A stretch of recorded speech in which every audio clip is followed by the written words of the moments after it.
Good evening, ladies and gentlemen.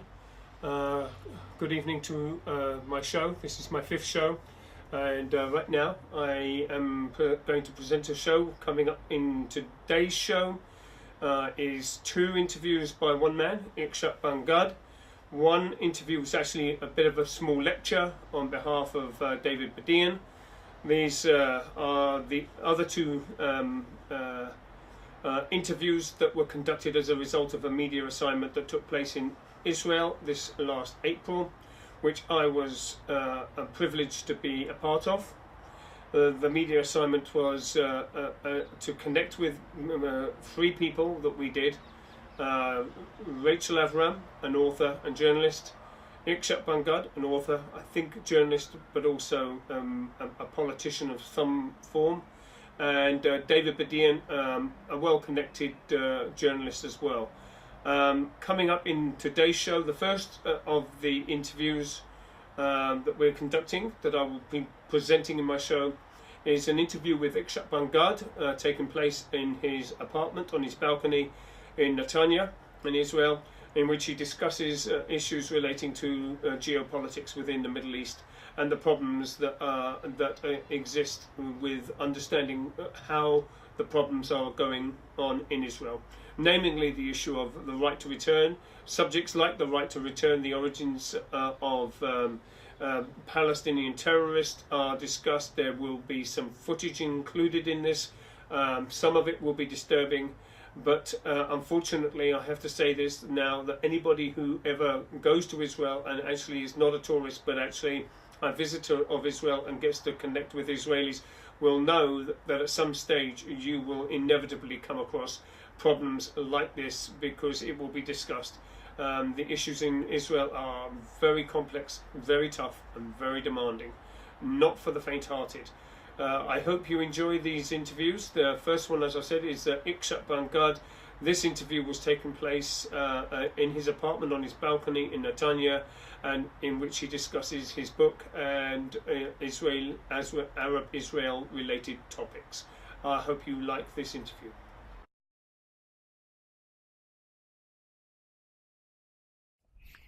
Good evening. We're in Netanyah in Israel, and today we're going to have an interview with Dr. Yitscak Gad. And Dr. Gad, would you tell us what kind of a doctor thesis you had? Well, I finished my studies and I got my doctorate in the University of Pennsylvania in the United States. And my research was about the Palestinian Arabs.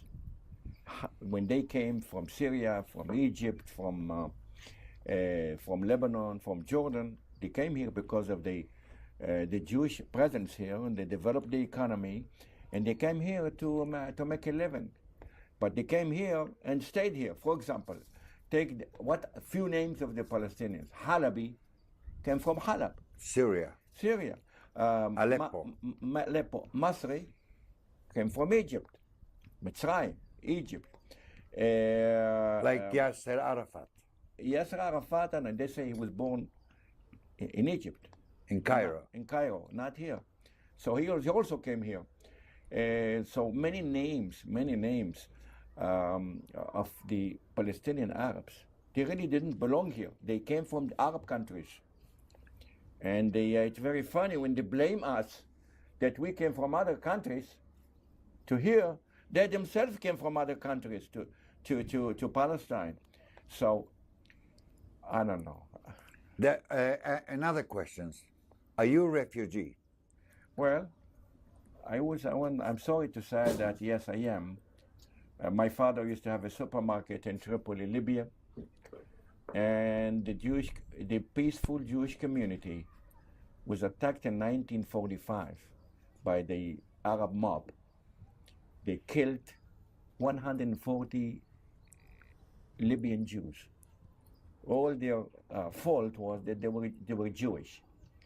The same thing happened in 1940. It was 1945, 45, after the war. After the war, that's right. In November 45, 1945. The same thing happened in 1948, before the establishment of Israel. So the Libyan Jewish community, 38,000 people, were terrified. Many of them left because of Zionist feelings, but many of them left because they felt that their life is in danger, in jeopardy. Because of the establishment of the State of Israel. That's right. But even before that, in 1945, there was no Jewish state. They were attacked because they were Jewish. That's the problem now. So you came to Israel as a refugee. Yeah, but so how do you see the refugees of today, what the Palestinians call themselves, as a refugee? Unfortunately, the Arab leaders made the refugee problem a tool of propaganda in order to attack Israel. I came as a refugee, but my country never made me as a tool of propaganda against anybody. I came as a refugee and I became the Consul General of Israel in the United States. So this is the only difference. We accepted our refugees and we took care of them. And as I said, I became the Consul General. You mean Israel? Arabs, Israel. And Israel, yeah. And the Arabs, using this Palestinian refugee problem as a political weapon against the state of Israel. This is the only difference. I'm not a refugee. But talking about refugees, well, if you talk about refugees, you have two sides to the coin. There are Arab refugees, but also Jewish refugees. The number of Jewish refugees who came to Israel is much more than the Arab refugees who fled and ran away from Palestine. 1948. Because they listened to the irresponsible Arab leaders who told them, run away now, and you come back with the victorious Arab armies. But they didn't win the war, they lost the war. So if we in Sweden, we give UNRWA $45 million yearly for refugees and all they call their camps there, educational and peaceful camps. How do you see that? Well, how come they can do that? There's 160 countries contribute to 60 countries. Contributes to UNRWA so much money, 1-point-something billion. Unfortunately, UNRWA, the United Nations Relief and Welfare Agency, became the United Nations propaganda and distortion against Israel. That's UNRWA. Now, the UNRWA was supposed to help these Palestinians to make them a constructive element in the Palestinian society. Instead of that, and David Bidin, my friend, he had a research about UNRWA. He can tell you much more than me. But UNRWA became a tool of propaganda, a weapon of propaganda against Israel. That was not their goal. Their goal was to go and help these people, let them settle, build them homes, get them jobs, and make them constructive. Instead, their brain was washed, and they use them. They teach them how to hate other people in their schools. Is that the job of UNRWA? So how come so many countries in the world giving UNRWA a lot of money to do this? Well, you have to ask your government, the Sweden government. I'm not giving them money. I know. Ask the Sweden government, but I can tell you one thing. There are 21 Arab states. 21 Arab states in territory. There are 600 the times of Israel. And they want Israel because they don't have enough land, the Arabs. Saudi Arabia is a very rich country. Bahrain is a very rich country. They should give their own brethren, the Palestinians. Why Sweden had to give money instead of Saudi Arabia? Saudi Arabia exports over 10 billion barrels of oil a day. Why don't they give money to UNRWA? Why Sweden and the other part of the world has to give money? You know. I wonder why. Do you know if it's the way they're talking to the West media or to the West society, or the way they're maybe Saudis knows that that's not what they're meaning when they speak Arabic, or that's not what they mean when they speak English. Well, Is that something you know about? Yeah, well, I think the time has come that people in Sweden and other people to know the reality. We live here in the Middle East, surrounded by so many enemies, and I would say, you know what? We are like a villa in a jungle. So many enemies, you know.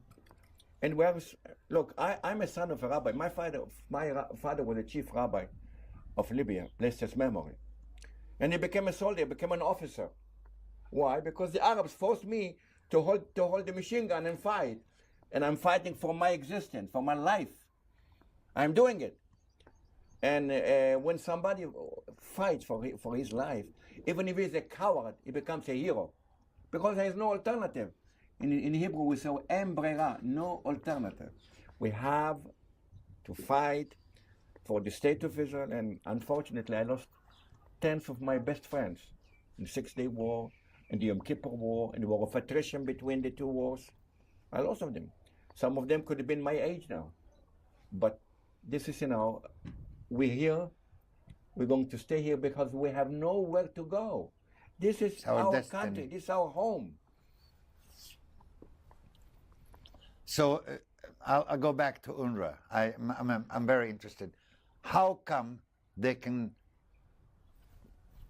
tell so many countries so many lies and they get a lot of money? Well, what's the deal with this? Well, I think that the governments who contribute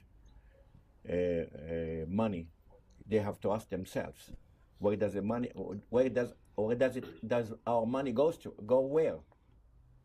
Where does money goes where? Where? If this money goes for propaganda, to teach children and grandchildren, to teach them hate other people, and to leave these people to live in misery and unemployment. So why would I give money to this for these purposes?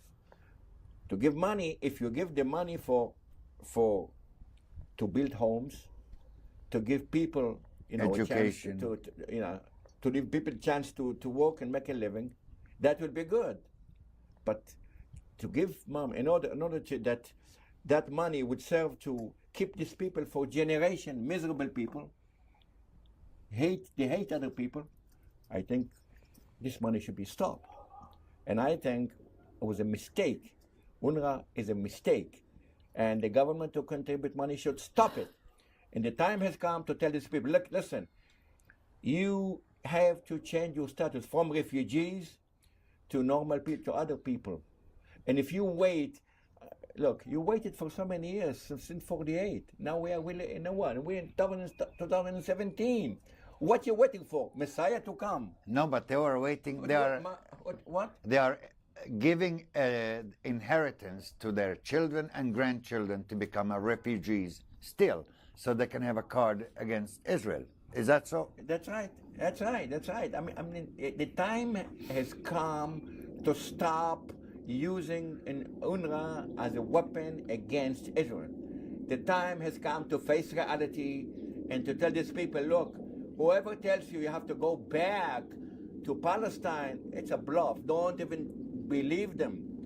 You won't go back to Palestine because you have to settle where you live now. And the time has come that this money to be used not to teach these people, the refugees, to teach them how to hate other people, but this money should go to build homes, cities, schools, kindergartens, and let these people, be raised like other people, like children, like in Sweden, yourself. like me. Like yourself, you were a refugee. I'm not a refugee. I was a refugee. Yeah. but I'm not a refugee anymore. You know, do I look like a refugee? No. You know? Just another question about where we are sitting now here. We're sitting in Netanyah. 2001, I think it was, and exactly as we now in Pesach, and was a Seder dinner, and there was a terrorist attack on a hotel here. Tell me about it. I'll never forget that night. That was a very holy day, Passover. You know, people sit together, the families together.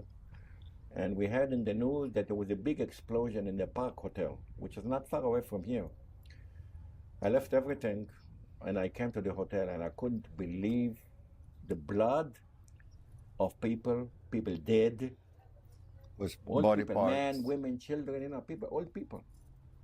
And wounded, and the ambulances and this. And they told me that a Palestinian terrorist, I even remember his name, Abdel Basit, Abdel Basit. He came there, he went in, he saw the other people, and he exploded, killing the people around him. About 31 people. 32, most of them men and women, all people. 32 people he killed, and he, of course, he committed suicide. And I'm asking, where does it say in the Quran you can go and kill other people, innocent people? Where?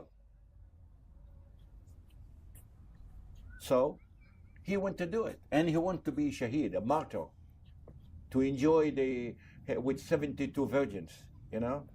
What does make a person like this want to go kill himself and take other Jews with him? Brainwashed. Is this those Arafat, UNRWA schools? That's right, the UNRWA schools and the Arafat's propaganda. And when it comes to Arafat, we're talking about a professional liar. Yasser Arafat. He lies every day. If you don't like the first lie, he give you the second one. If you like the second one, get the third one. He lies all the time. And by the way, talking about Arafat, I want to remind you, after the Oslo Agreement, he came to South Africa. And he didn't know he was being recorded. And he said there, I didn't sign a peace with Israel. I signed a peace like Hudaybiyah.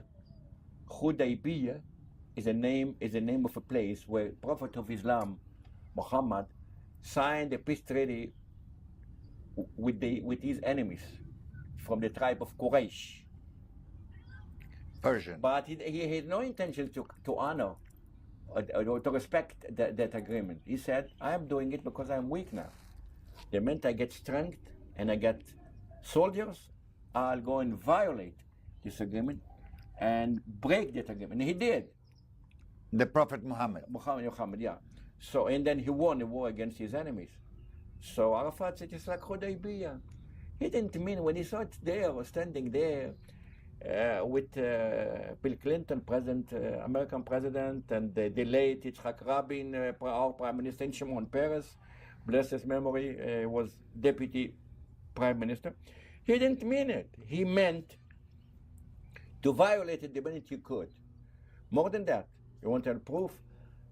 A few weeks after that, there was a big explosion in Bet Lid, not far away from here, killing about 22 people.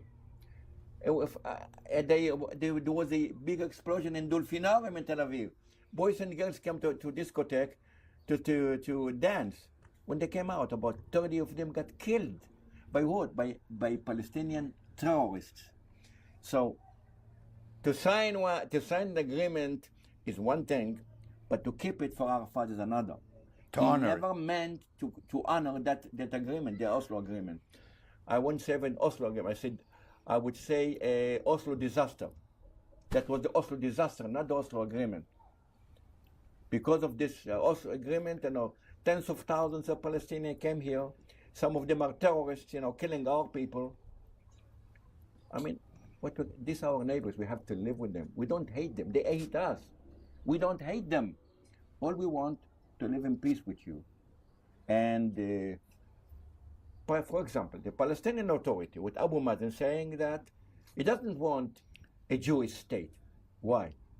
You want an Arab state? Why don't you want a Jewish state? Okay, there is a problem here. He doesn't want us. He doesn't want a state near Israel. He wants a state instead of Israel. People should know that. He wants a state instead of Israel. But thank God, Israel now today can defend herself like we did in 48, in 67, 73, war of attrition. Israel have to defend herself because without, the Arabs lost many wars, but none of them disappeared. If God forbid Israel would lose one war, will be no Israel. Will be no Israel. We are a very small country, so every man and woman is a soldier. Because as I said before, we are fighting for our existence. And I want people to know it. The issue was never Arab territories. The issue was never Arab refugees. The issue is Israel's right to exist as a nation in the Middle East. Like there are 21 Arab states. Nobody's questioning their right to exist.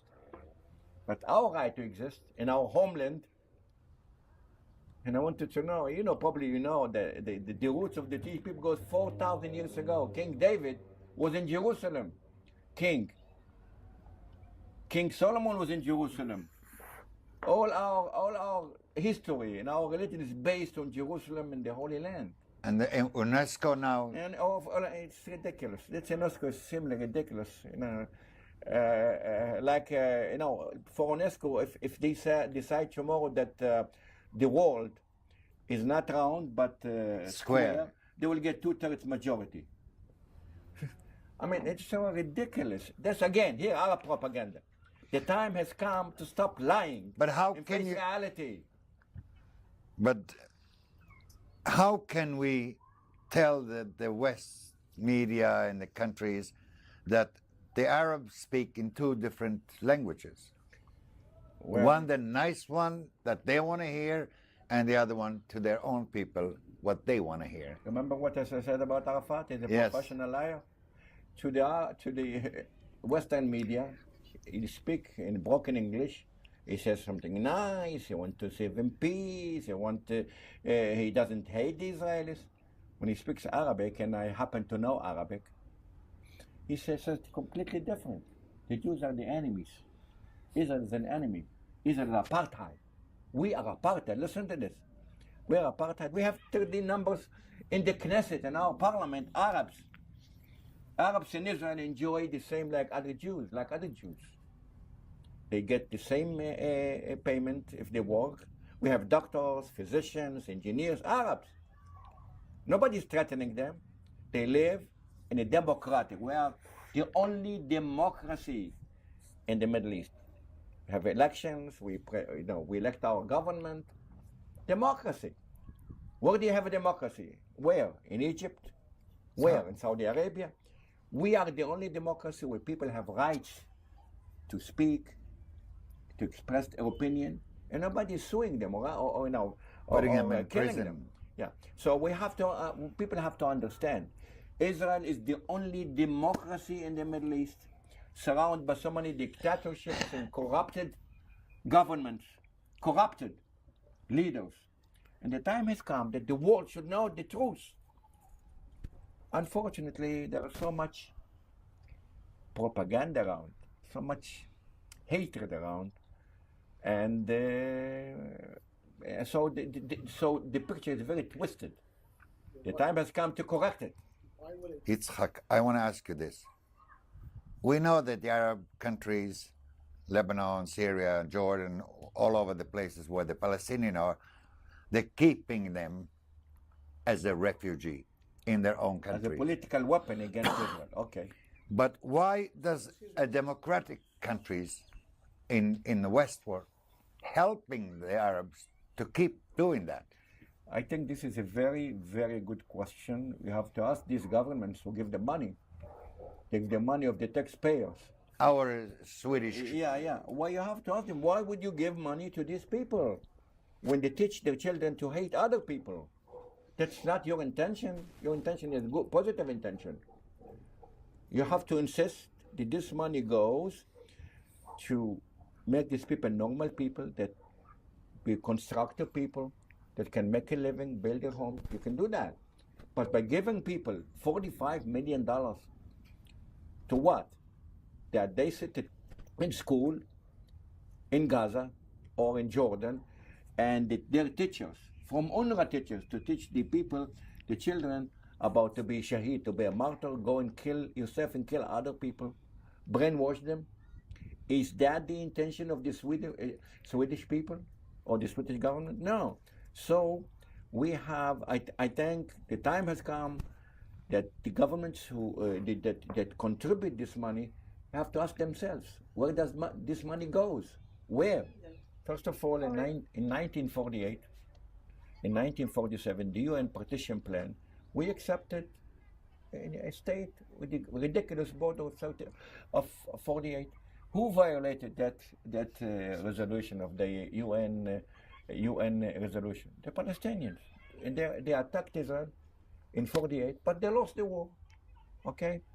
Now, between 1948 and 67, Israel was not in Judea and Samaria, was under Jordanian control. Israel was not in Gaza. Gaza was under Egyptian control. We didn't occupy any land.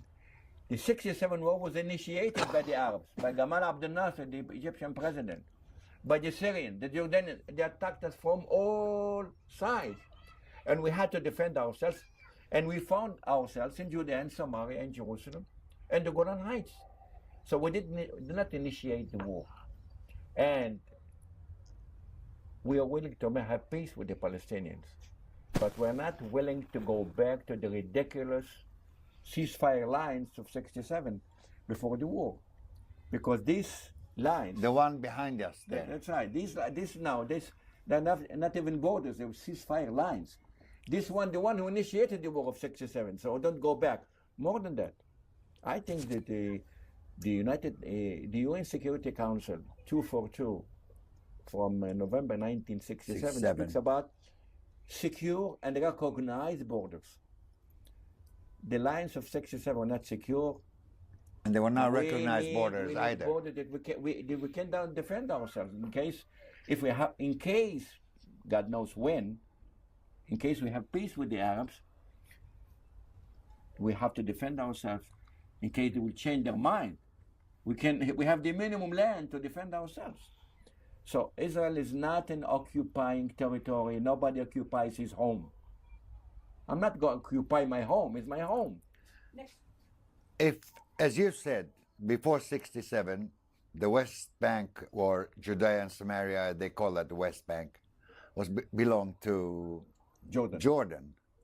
How about making a deal with Jordan, giving back some territories to Jordan and not to to the Palestinians? Because before 67, there were no Palestinians authorities.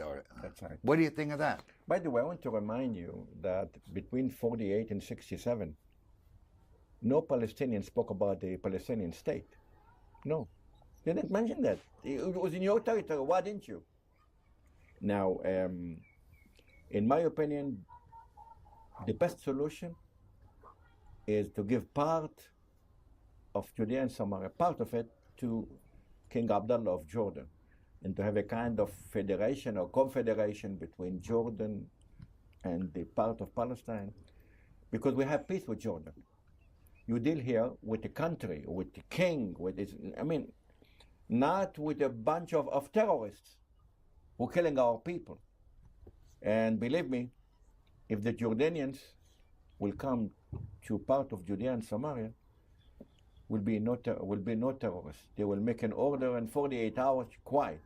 If the Egyptians will come to Gaza, believe me, in 48 hours will be no Hamas, nothing, because you mean like Black September? Sure. They will make order, but we are a democracy. When somebody is hit by a soldier, they make a big fuss about it in the Knesset, in the court, and that stuff. We're talking about dictatorships. I wanted to ask you about this, what you mentioned about that the king of Jordan would come into and clean it up. Yeah. They did this 1970, the uprising of the PLO. What happened? Well, we call it Black September. And They call it Black September. They call it Black September, yeah. Black September. So when then King Hussein realized these Palestinians, they are threatening the security of Jordan. So he realized they kidnapped this plane, landed in Jordanian airport.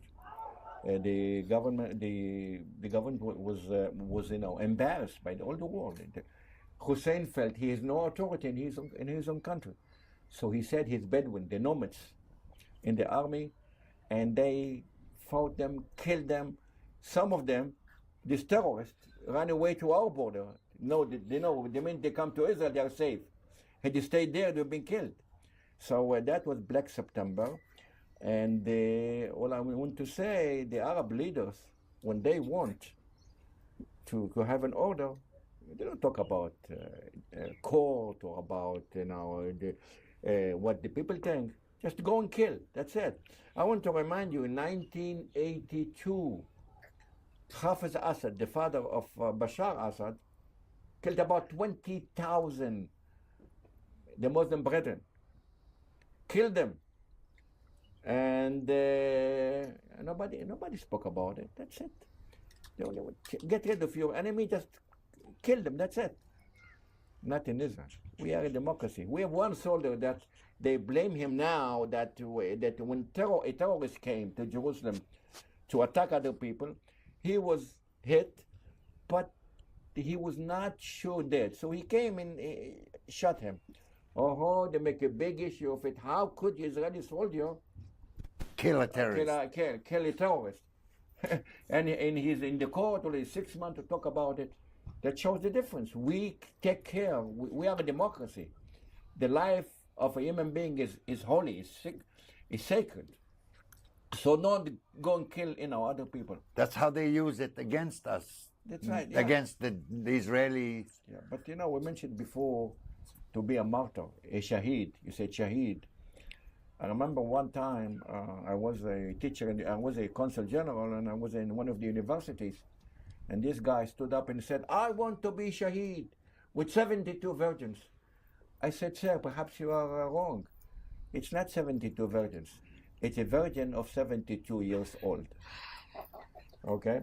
So that's it. Now, they brainwashed, they think they... what about Shahida? A woman. She had to enjoy 72 virgin men, right? What about her? So, it's so funny things, But when people are brainwashed, you can talk to them logically. They go and kill other people. That's it. Go and kill other people. All right.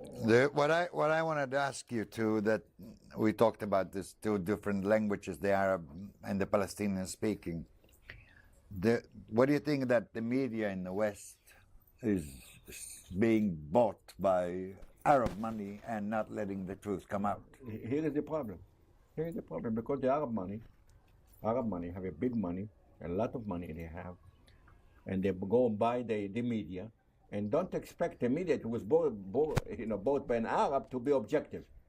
So not to mention the Arab media like Al Jazeera. Al Jazeera, I happen to listen to this in Arabic, classical Arabic. I happen to listen to them. It's extremely annoying because they're lying again and again, repeat the lie 1,000 times.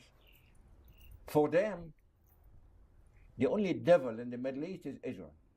The Arabs are righteous people, they are honest people, and the Jews came here and kicked them out, and there was no Jewish refugee, and there was no fault in the Palestinian and the Arab leaders' behavior.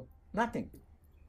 They build, they go with their own belief, which is based on lies and propaganda, and and they speak. The problem is they speak to over 100 million Arabs in the Middle East.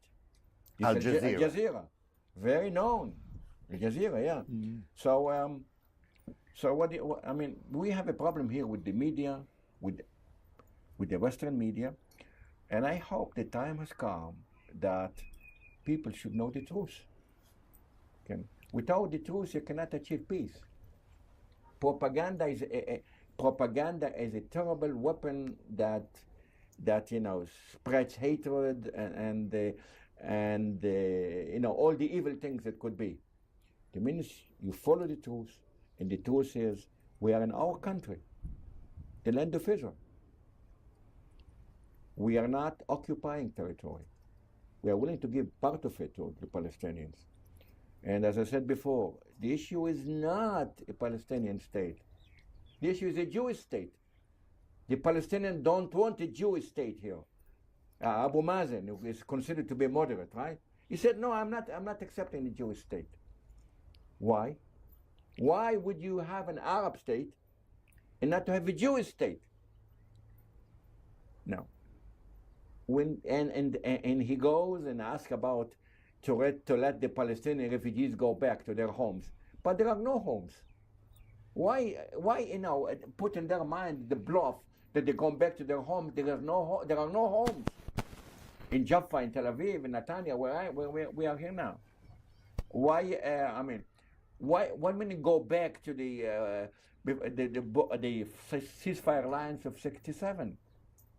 It's ridiculous lines, not even borders. So, to put this together, the Palestinian demands are ridiculous. By the way, I think one of the Palestinian journalists one time said one sentence, with your permission, I would say it in Arabic. But you can translate it too. Yeah. طلبنا المستحيل ولكن خسرنا غير المستحيل. We the Palestinians, our tragedy, we demanded the impossible, but we lost the possible. We demanded the impossible to prevent the establishment of a Jewish state. But we lost it. We couldn't do it. But, on the other hand, because of that, we lost our chance to establish a Palestinian state. We demanded the impossible to prevent the Jewish state from being established.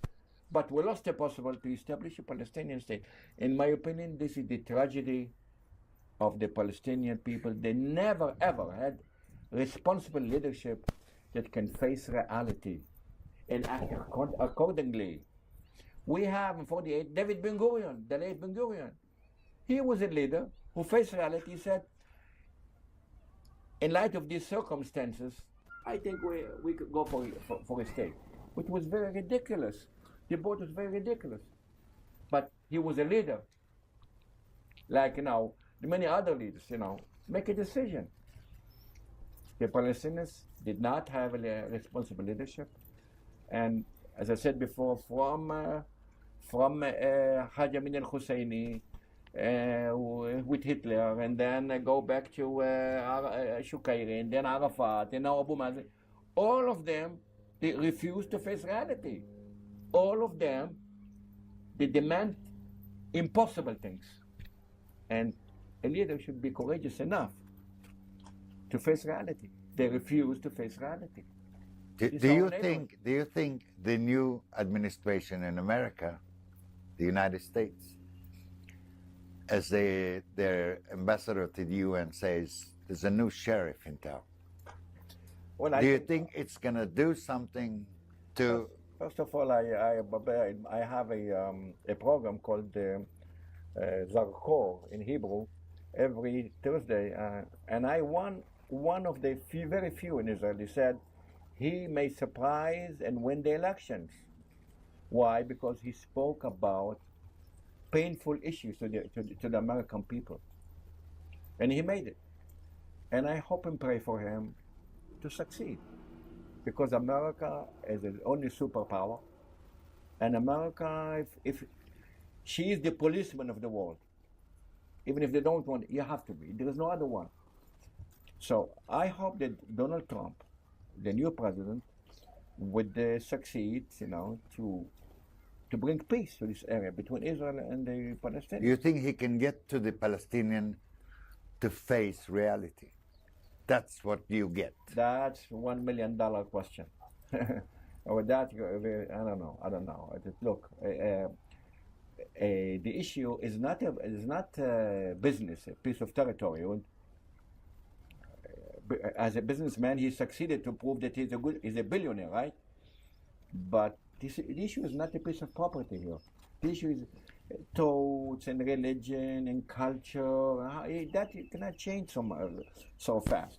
So I don't know how we can do it. I know one thing: the Palestinians, Ehud Barak, our prime minister, tried in the year 2000. Ehud Olmert, after him, our prime minister, tried. He made fantastic concessions. They said no. They said no. They refused it. Now, how can you convince these people to change their mind and to understand? We cannot accept the refugees because there is no place for them here. We cannot withdraw to the 67 ridiculous lines of the war. And we cannot divide Jerusalem. Jerusalem is the capital of Israel. Never any other nation claimed that Jerusalem is its capital. Jerusalem is the capital of King David, King Solomon. All the Jewish religion is based on Jerusalem. We pray for Jerusalem, even when in a wedding, when a man and woman are going to be together, the groom breaks the glass. Why break the glass? Because there is no complete happiness as long as we are not in Jerusalem. So what would you want to say to the American and the West about? Well, I want to say that Israel, to the American people, right? Israel is your ally. No matter who will be in the government in this country, either the left or the right, we are the allies of the United States. We are the only democracy. We share the same values. We believe in the Bible, just like you. Now, but Israel is willing to have peace. We are really, the time has come after so many years, from 48, we never had a 1 minute of peace. Being killed, our people are being killed. So the time has come that Israel would live in peace and harmony in this area. Israel can help the other Arab countries. Now we believe in the high tech and technology, and we can help the Arab countries. The Saudis have the money. We have the Jewish brain. Put together, it's paradise. We can do it. We can help them. But how can we help them when they fight us? How can you help a neighbor when he shoots at you? You cannot do it. Israel is willing to do it. And I know the Israeli people, and believe me, as a soldier, no Israeli soldier would like to go and get killed or kill other people. But, we have to believe, though. The late Golda Meir was the prime minister of Israel, said one time, whoever does not believe in miracles in Israel is not realist. So we want to believe in miracles. Perhaps a miracle will come. Look, I was young and I said, my son will not have to fight. I was in the 67 war, in the war of attrition, the Yom Kippur War, 73. But we're still fighting again and again. The time has come to stop this one, to live in peace, and to see this our enemy like Hezbollah in Lebanon. And you have this Hamas in Gaza. They're terrorist organizations. Terrorists. And they talk day and night about what? How Israel will disappear. We have Iran. We didn't mention Iran. Ayatollah Khamenei, the so-called religious leader. Religious. We have no problem. We have no border with Iran. Why would you, for God's sake, why would you threaten us to be wiped out of the map? And this is against the UN Charter, because the UN Charter does not allow any country to threaten other country. Iran. This is Ayatollahs, they believe that God, when they go to sleep, God speaks to them, tells them what to do. These are not fanatic people. Iran. You have, And we are surrounded, Iran, we have Jordan, Lebanon, Egypt, Hamas. We're a very small country, small.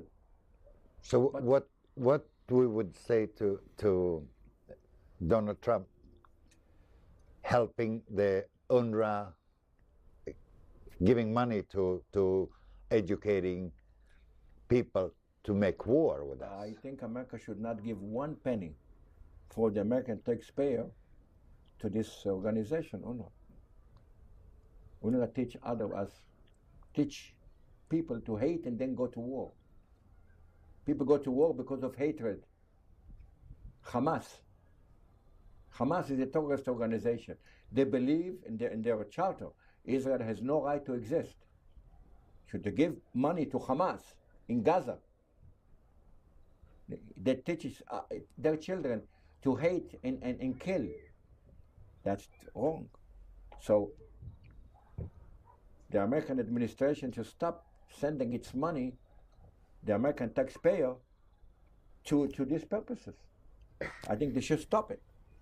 What do you think? My question is, do you think it's possible to make a deal with the Jordanians to give them part of the Judea-Samaria, and they would form a Palestinian state with I think the authorities or whatever they call themselves now, that's the best solution. instead of talking about two-state solution by Palestinian state by the West Bank and Israeli state here? We don't. First of all, let's start with history. Judea and Samaria belonged to Jordan in the 67 war. Yeah. So go back to David. Gaza belongs to Egypt. Go back to Egypt. It was a mistake, our mistake, to get out to leave the Sinai and stay with Gaza. It was a mistake. That's what We Sadat. took Gaza from you, take it back. We don't need it. Now, Judea and Samaria was in Jordan. Part of it goes to Jordan, and the Jordanians and they have a kind of federation or confederation, whatever. And we have two states. You have Jordan and part of the West Bank, and you have Israel. Two states. That's the best to put solution. This enclave between Jordan and Israel. It's, in my opinion, it's not realistic. It's not realistic. And believe me, when it comes to talk about how the Arabs feel about the Palestinians, the Arabs would fight for the Palestinians until the last Palestinian. They won't mind if all the Palestinians tomorrow will disappear from the face of earth. They don't even care about them. The Egyptians considered the Palestinians to be troublemakers. They told me. I was with the Israeli delegation to Cairo in December 1977, after Sadat was here. Yeah, I know. And I know, they say, all our troubles, our dead people, our billions of dollars because of the Palestinians. And now we have the Hamas in Gaza, helps the ISIS to kill Egyptian soldiers. The Egyptians are not stupid. They know that, first of all, we have peace with Egypt. And we cooperate with that, and there are other things that are not published, but Israel is helping the Egyptian army to fight ISIS. In Sinai. In Sinai, and that means we can live in peace and harmony with our neighbors, with Egypt and Jordan. But to establish a Palestinian state, like an enclave between Israel and in Jordan, look, they can threaten, they can shoot, the Ben Gurion International Airport. They will be in the mountains of Samaria. They can shoot, and hit our airport. They can kill other people.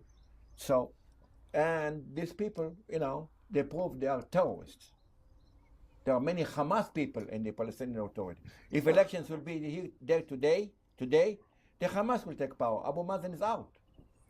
So how can you have peace So that solution, but by giving back the West Bank part of the Judea and Samaria to Jordan, it's more realistic than having a state of Palestine I believe in that. enclave between Jordan and Israel. I believe that. Yes, I really believe that. More than that, the Camp David Agreement didn't speak about the Palestinian state. They speak about part of the Judea and Samaria will be part of Jordan. Yeah. I don't know how this came out, the two states, Palestinian state. It's not in the Camp David Agreement. Begin, the late Begin, spoke about an autonomy in Judea and Samaria, not a Palestinian state. And then in 1974, in November 74, the Arab League decided that the Palestinians are not part of Jordan, but they are different entity. And the Arafat would go. Is representing them. He's the only representative of the Palestinian people is Yasser Arafat. The sole representative is Yasser Arafat. That was in November 1974. So I don't know how Palestinian state, two-state solution. It came after 1967. All this thing talk about Palestinian identity and all that. Yeah, that's right. My research, my doctor is about the emergence of the Palestinian national movement. But talking about national movement, we heard about. Listen to this. We heard about the Mau Mau, the Kenyan national movement, and the Kenyan people, Jomo Kenyatta, they kicked the British and they went to England. We heard in Algeria about the FLN, the Algerian national movement. They kicked out the French, and the French went to France. But we never heard about a national movement that would like to kick people from their own country, like the PLO would like to kick us out from our country. So for me, they are not national movement; they are a terrorist movement. Where should we go? We don't know to swim in the sea. Where are we going? They want to kick us, the Jewish people, from the Jewish state. We're not a colonial power. We're in our home. We're not occupying our home. That's our home. Thank you very much, Mr. Dr. Yitscak Ben Dov. Thank you. It was very, very, very interesting to hear. And I'm going to listen to 3 times. That's because of my... I must say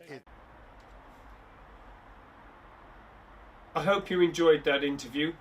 I found it very informative. I not only found it informative, actually I find it kind of eye-opening. It is a bit of an eye-opener when you realise exactly what is going on. The next section, the next segue that we have, the next footage is actually the original news footage from the Sea Park Hotel restaurant bombing. I believe it took place in 2001, I think. Yitscak Ben Dov will probably correct me on that in this upcoming interview. But he witnessed the carnage. He was there, he witnessed the carnage. So I'm going to present for you the original footage from the original news cast of that event. And then after that, we will do a very short interview with Yitscak Ben Dov outside the Sea Park Hotel, which will also include this footage. This footage is with audio. The same footage which will be included on the Yitscak Ben Dov footage will be without the audio. It will just be for a recap on this presentation. This footage is not for the faint-hearted. There does contain what they euphemistically call in the media industry or the news industry buffalo footage. It's quite gory and potentially upsetting. I'm sorry that I have to present it, but I believe in being brutally honest about what happens in life. I hope you are able to see this in the light of this and put it in that context.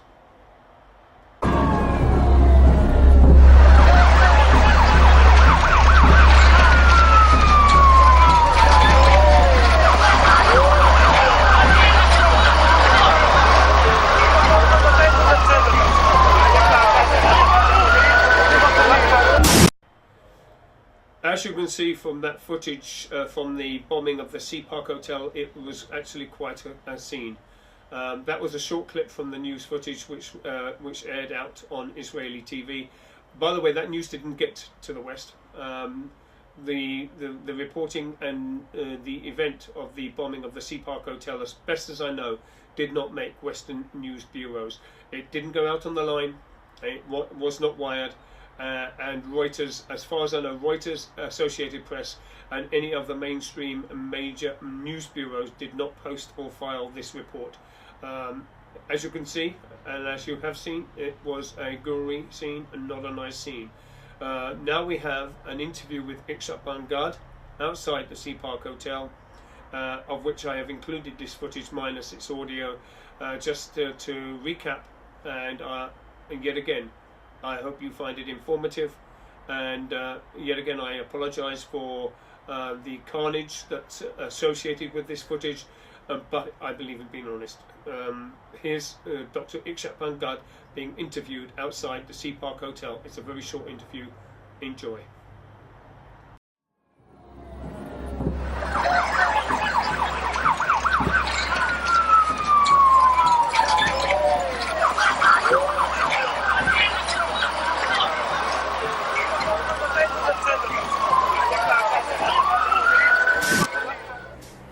Yitscak, can you tell us about the night 2011, Leil Seder?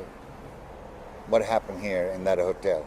That was a very holy night. We were with the family, enjoying our night, and all of a sudden we heard that there was a big explosion in the Park Hotel right here. I came running here. I would never forget the tragedy. What did you see when you came here? I saw people, dead people, old people, older people, blood and water together, mixed together, the siren of the ambulances. And all that was outside here? Right here, yeah, all right here. 100 people were here, and the ambulances took the people to the hospital, right, not far away from here. And at the end, 32 men, women, and children paid their lives by these Arab terrorists. I remember his name was Abdel Basit. He came here, he came in that holy night, the night of Passover, and exploded among the people. More than that, where does it say in the Quran to go and kill innocent people? Where does it say? Now, these people, they brainwashed by the Palestinian Authority, by Yasser Arafat. He sent them here to go to kill and get killed. And this is the terrible tragedy that occurred here. 32 men and women, some of them I know, that paid their lives here by a Palestinian terrorist who was brainwashed to go and kill other people. And this right here. So it's a sin. It's a sin. And God can, these people, all their fault is being Jewish. Because they were Jewish, they have to pay their life here, to get killed here by a Muslim. I mean, it's very sad that we reach such a terrible point that people like this guy go and kill himself as well. And what makes, the 19 people in the 9/11 in America, 19 men go and kill other people, destroy the Twin Towers, hit the Pentagon, kill 3,000 Americans and other people.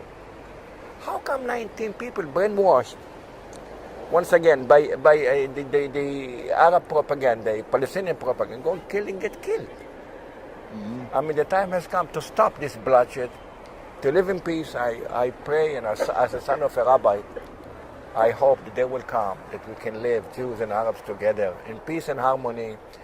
We can, we can make this area much better than now.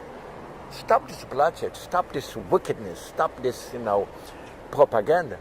Let's make peace and live in peace, like other nations. Thank you very much. Okay, that was a good interview. A really good interview, by the way. The next interview we got is not actually an interview, it's a bit like a little talk. It's a talk on behalf of David Badian. This footage was filmed inside a yeshivic school and synagogue in Jerusalem, near the old city area. This interview, he talks about the 10 points that are associated with the travesties of the events that between the Israeli government and the American government, the Oslo Accord, and the Palestinian Authority and the United Nations Works and Relief Agency. Most people do not know half of what really goes on in Israel. They do not. David Badian is arguably, as far as I'm concerned, from the people I know, one of the most well-connected human beings that I've ever had the privilege of coming across.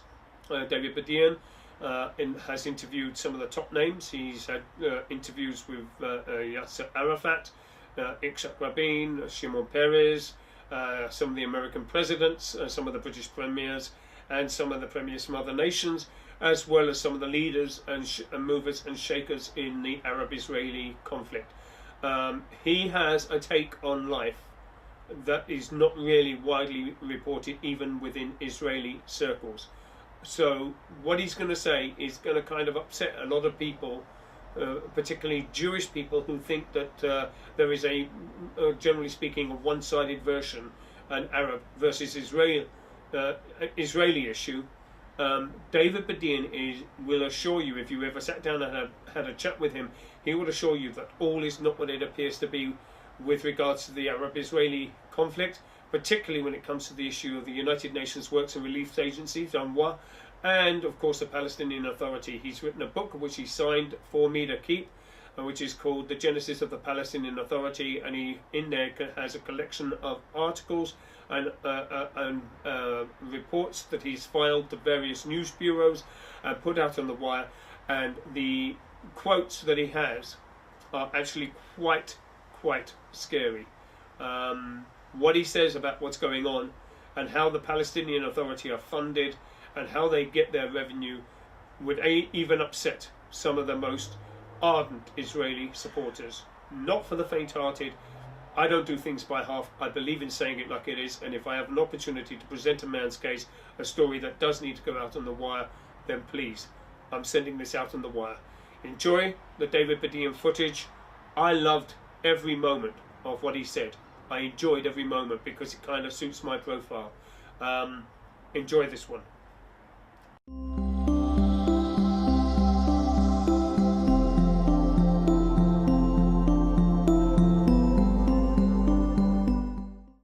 Good evening, ladies and gentlemen.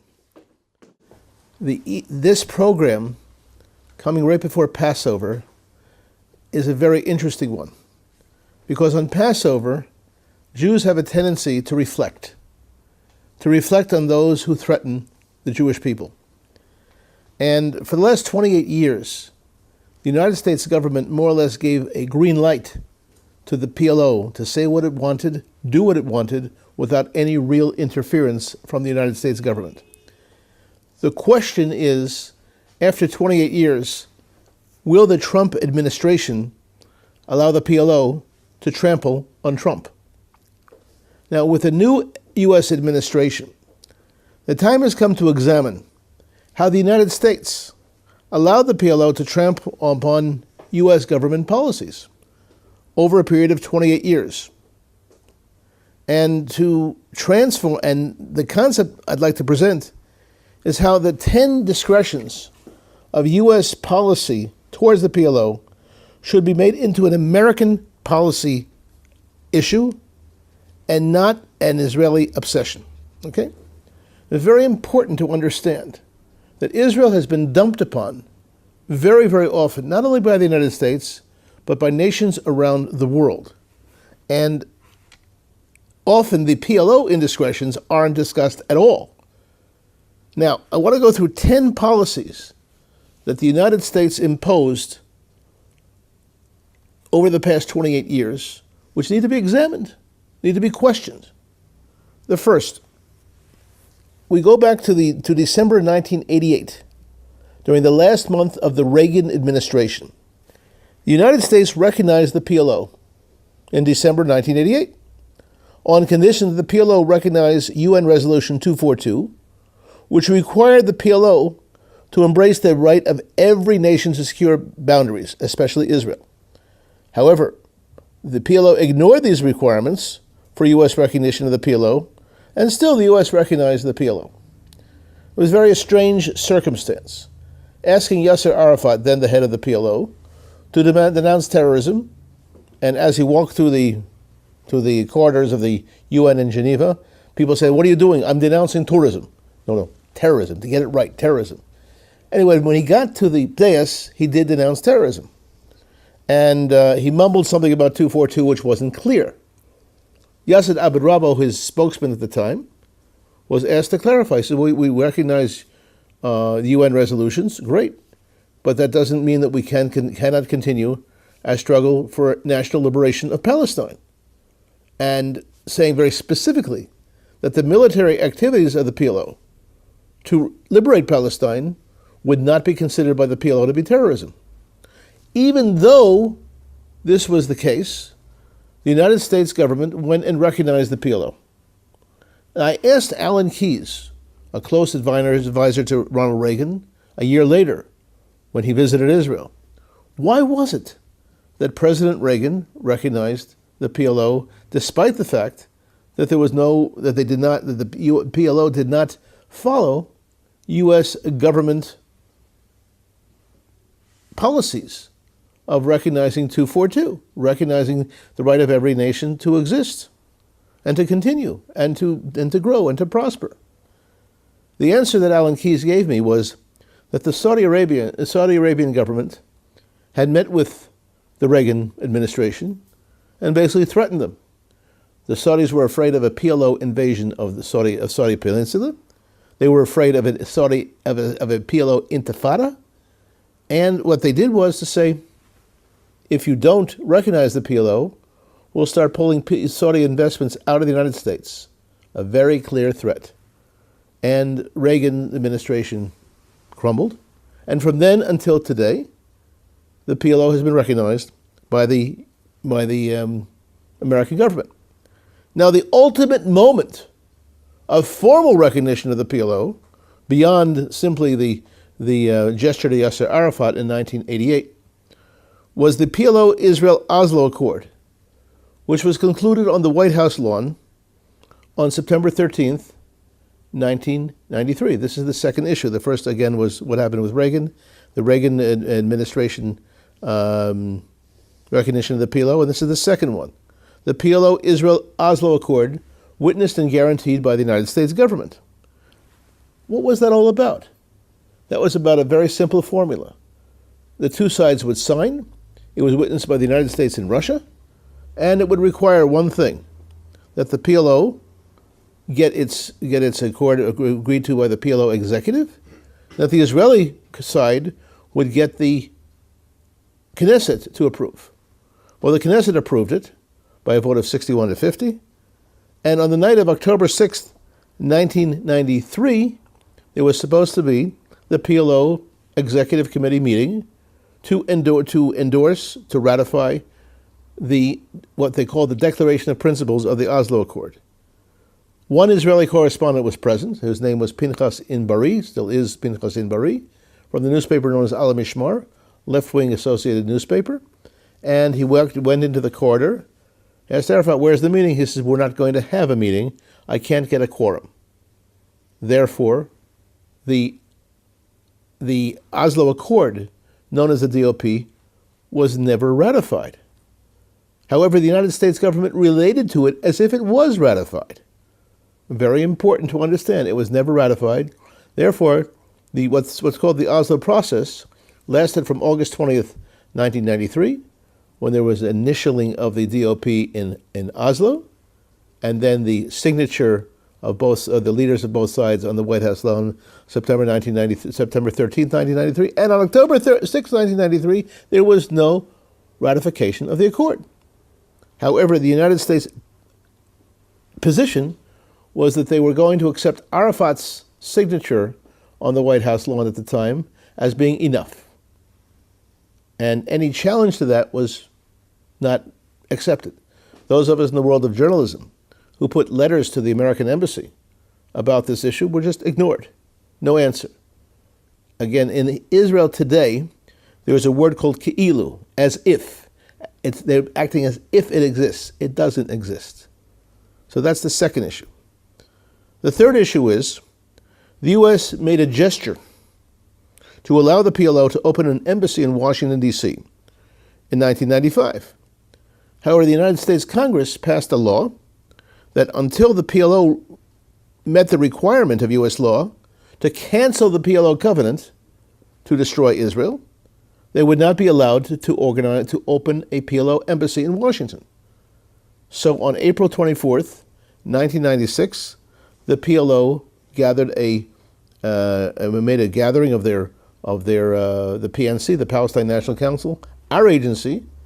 At the time, we had the Israel Resource News Agency. We still do. We hired a crew to go there, and the crews weren't working that day because it was Israel Independence Day. So we had the one crew there. And what we witnessed was a sleight of hand situation by Arafat. The day before, his American advisors had given the American press a statement that everything would be okay. They would cancel the PLO covenant. That would be the purpose of the PNC meeting. However, at that session, there was a cancellation, not of the covenant, but of the intent to cancel the covenant. There was a new memo that was put out by Arafat. We have this on video very clearly, saying that we can only muster the support to create a committee to consider the cancellation of the covenant to destroy Israel. As a result, what happened? It was ignored by the United States government. The United States government, instead of understanding that the PLO had not canceled its PNC, its accord, instead what did it do? It ignored it and made it look like as if it happened. Now, our agency sent a video, at that time we were dealing with VHS videos, to Martin Indyk, who was then the U.S. ambassador to Israel, and it was a very clear message we sent with it, with the memo, together with a man named Professor Yoshua Porat, a very distinguished left-wing associated professor of Middle Eastern Studies, one of the academic experts on the Palestinian Arab history, who went through the protocols of the meeting that took place and showed that there had been no cancellation of the covenant. However, that was ignored by the United States government, and the PLO anyway was allowed to open its embassy.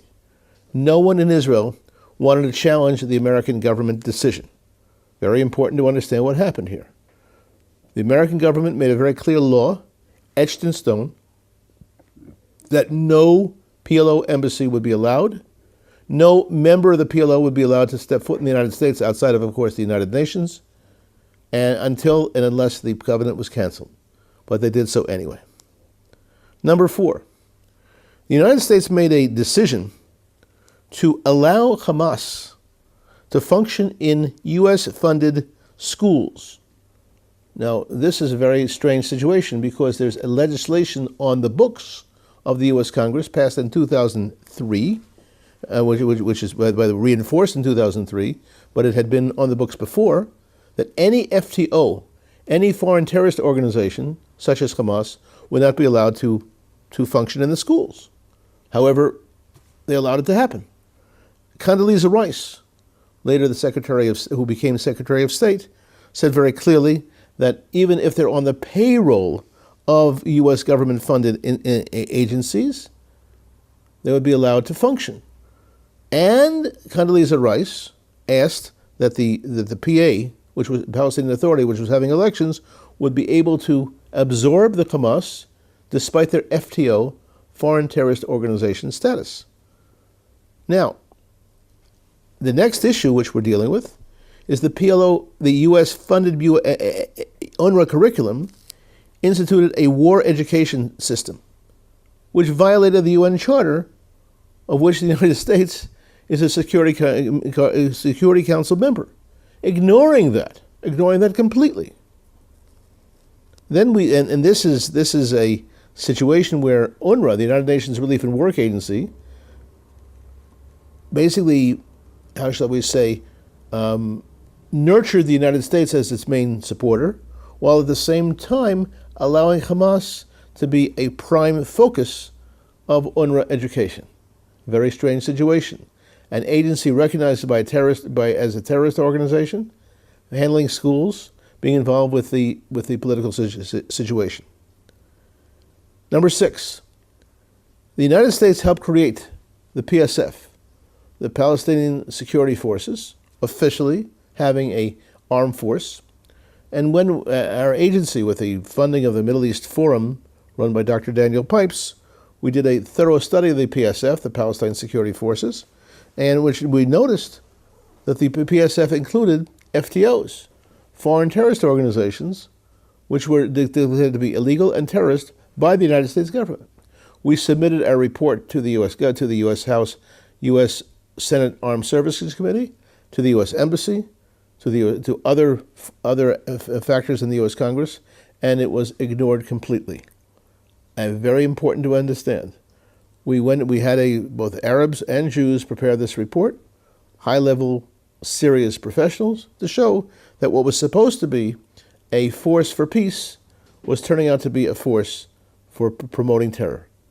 And Israel has yet to see the ultimate results of the PSF, including absorbing, co-opting terrorist organizations, but that is the situation today.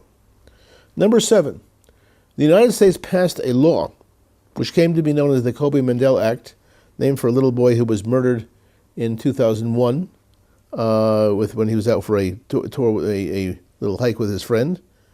And the Kobe Mandel Act requires the United States to pursue and prosecute those who harm U.S. citizens in Israel. Now, that law is on the books very clearly. However, the United States government made a decision. We don't know. They didn't announce we're not going to enforce it. But all attempts to get the United States to pursue terrorists. Now, why is this important, the pursuit of terrorists? Because what the Oslo Accord wound up doing was to allow certain areas that Israel could not pursue terrorists into those areas. Now, the FBI, which has a presence here in Israel, could easily take upon itself that role of pursuit of terrorists, of hot pursuit of terrorists. Most recently, a young man was stabbed in the back near one of the lines that goes into the Palestinian Authority, an American citizen, stabbed 4 times in the back, and the stabber just went a few minutes over the line into the Palestinian Authority. Now the question is, and he's complained to the U.S. government about it without any real response. Well, where is the legislation on the books that requires the U.S. to help with hot pursuit? This also leads us to another issue, which is that the U.S. established an office to monitor anti-Semitism. And this is part of the whole modern era with the also post-Oslo Accords, but it's also part of the peace process. The U.S. would monitor anti-Semitism. However, request of the United States office to monitor anti-Semitism was met with response was, well, with no response, why aren't you covering Palestinian Authority anti-Semitism? Number 9, a concomitant to that, we met with the Pope's ambassador, his late ambassador, Archbishop Sambi, who showed us the U.S.-funded Palestinian Authority Constitution, which was based on, of all things, the Sharia law. The Sharia law, not just the Sharia law that Archbishop Sambi had experienced in Bangladesh and in Indonesia. That Sharia law recognized minorities, non-Muslims, the human rights, civil liberties of other religions. This Sharia law, proposed for the Palestinian Authority, prepared by the United States government, gave no juridical status to anyone outside of Muslims who would be part of the PA. Very important, establishing an Islamic state with no rights for anyone but Muslims. And this was funded by the United States government. How do we know? Because it said so right on their masthead. And last but not least, number 10, the United States created a Palestinian Authority electoral process. And whom did the United States appoint to run that electoral process? None other than former President Jimmy Carter. Now, Jimmy Carter, when our agency covered, there have been 3 elections, 2 presidential elections, 1 legislative election of the Palestinian Authority. And in 1994, in 1994 was it? When the election took place, that was 95, excuse me, 96, excuse me, January 1996, when the elections took place for the head of the Palestinian Authority, president of the Palestinian Authority, Arafat was running against Dr. Shafi. Dr. Shafi had represented the PLO at the Madrid talks, the talks that took place in Madrid. And 2 days before the election, actually a week before the election, his house was blown up to encourage him to back out of the race, which he did. When I asked Jimmy Carter about it, he said, well, we have problems like that in Chicago too. That was his response. I said, how can you call this a fair election? And the issue of the elections being less than fair is something that is endemic to the situation. And the question is, under a new president, will the system continue to relegate the supervision of PA elections to Jimmy Carter? So in sum, the issue of the school books and the education system, the issue of the non-ratification of the DOP, the non-cancellation of the covenant, the issue of the Hamas being an integral part of the education system and of the running of the PA, the issue of the PSF, the Palestine Security Forces, absorbing terrorist groups.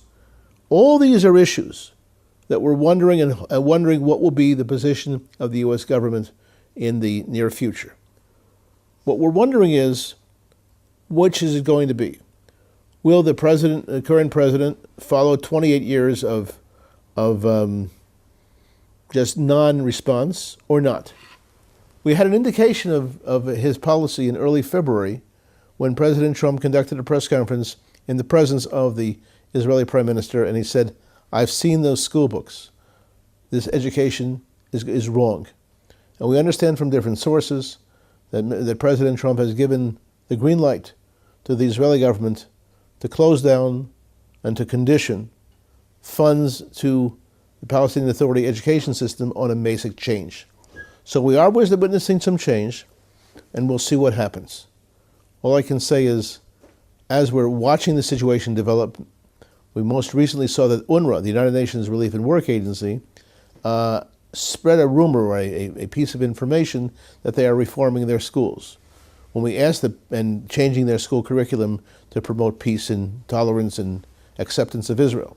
However, when we met with the people from the Palestinian Ministry of Education, which gives the books and the content of education to the PA, to UNRWA, we discovered that there was no change.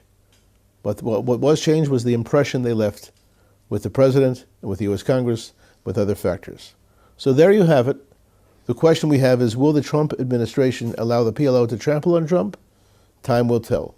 But nothing can happen until we recognize the policies that the United States has allowed the PLO to conduct over the last 28 years with virtual no American interference to stop it. Thank you, ladies and gentlemen, for coming this evening.